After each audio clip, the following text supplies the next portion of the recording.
From time to time, we hear stories about archaic laws that have never gotten wiped off the books.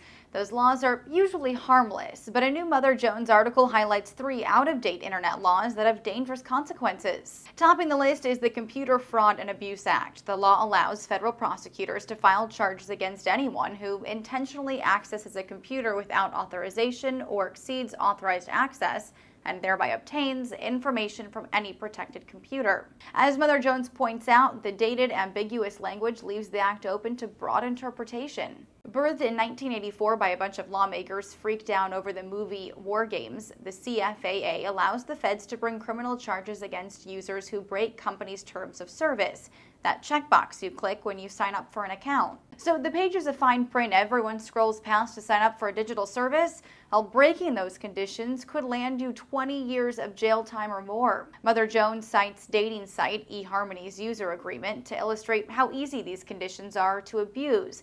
Under the CFAA, it could be a federal offense to provide inaccurate, misleading, or false information to eHarmony or to any other user.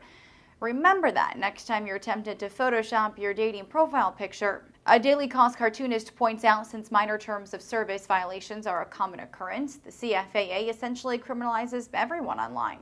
And back in January 2013, the world of internet activism got a chilling reminder of how this law can be abused. Prosecution under the Computer Fraud and Abuse Act drove digital activist and computer whiz Aaron Swartz to suicide after facing 35 years in jail for illegally circumventing the JSTOR academic database. A bill to reform the CFAA, called Aaron's Law, was introduced in the House and Senate in June, but observers say it's unlikely to gain any traction in a lethargic Congress. A writer for The New Yorker says the responsibility of fixing the law's vagueness lies with the Obama administration and the Justice Department.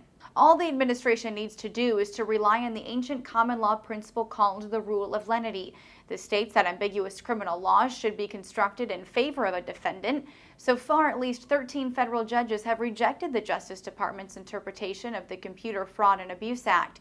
If that's not a sign that the law is unclear and should be interpreted with lenity, I don't know what is. In its Friday article, Mother Jones also criticizes the Digital Millennium Copyright Act for restricting freedom of expression and the Electronic Communications Privacy Act for its outdated approach to digital privacy. For Newsy, I'm Lauren Gorse.